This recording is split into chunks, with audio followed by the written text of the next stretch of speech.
able to update just the absentees at practice here today, Mike, if you could? Bose maintenance day.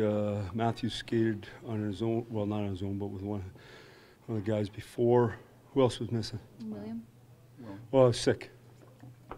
How important is a week like this when you've come through a schedule as hectic as it has been?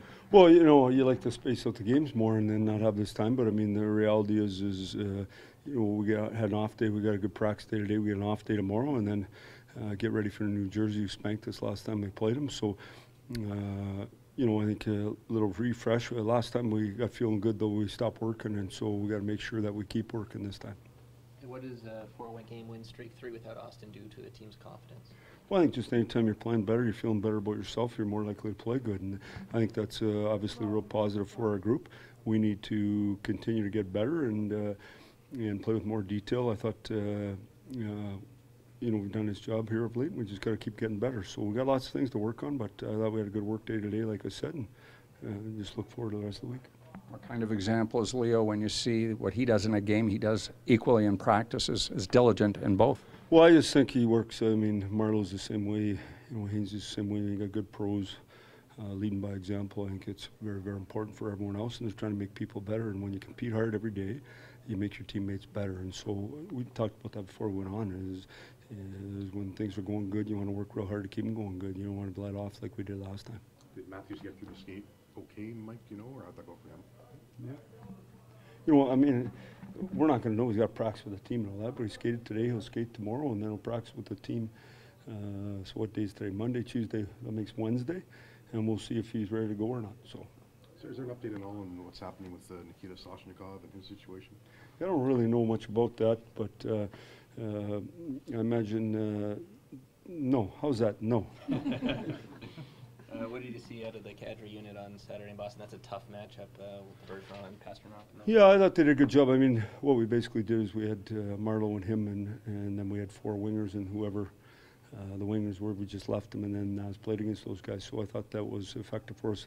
Saying all that, Bozak's line's the line that generated the offense for us. So, I mean, they had a real good night as well. So when you look at it, I mean, a team effort, and I thought those guys did a nice job. Specifically on that line, what have you seen from Van Riemsdyk over these last few games that might be different from how he was playing? Well, just, you know, we talked about that today, is sometimes a player just believes when the puck goes in, that's what you think he's playing good. And to me, when you're skating and you're working and you're winning pucks, and for guys who want the puck and want to score, they got to get the puck back. And if you don't work to get the puck back, it's hard to score. So, you know, I think they all go together. Just work. If you work, you end up with the puck a lot, and things go well for them. So the group's working way harder, and they're having more results. Of course, Paul Coffey is being inducted tonight. 2003 Stanley Cup final season.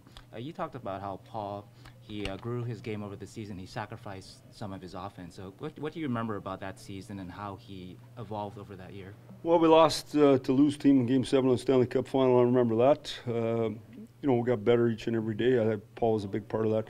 Paul and Ruchin, I thought Sanis Ozolinch, you know, we had Rusty Soleil and Carney and Havlid, guys on the back that were real solid, and Korea just got better and competed harder every day. In the end, him and Oates and Sikora played together at home, and then he'd play with Ruch on the road, and so he was an important matchup guy for us, and a guy who generated offense, a guy who played hard and was a good pro. So, you know, congratulations to him, obviously, and all the other inductees, but a special player, a special person, and I'm glad to see he's doing well. It was nice to see him the other night. And what's your favorite Paul story? Well, my favorite one, I can't tell you. You know, I just think really good person. You know, tried to do it right every day. One of the things I tell about him, when he arrived in the league, he couldn't shoot the puck at all. By the end, he had an absolute bomb. You know, he's a guy who worked at things, went home in the summer, picked something and worked at it and tried to get better. He was dialed in, to say the least, and that's why he was such a good player. And anytime you score a point a game in the National Hockey League, you've really done something. And then, you know, obviously we'd have liked him to stay in Anaheim. He chose to leave, but, you know, he was an important player in Anaheim while he was there.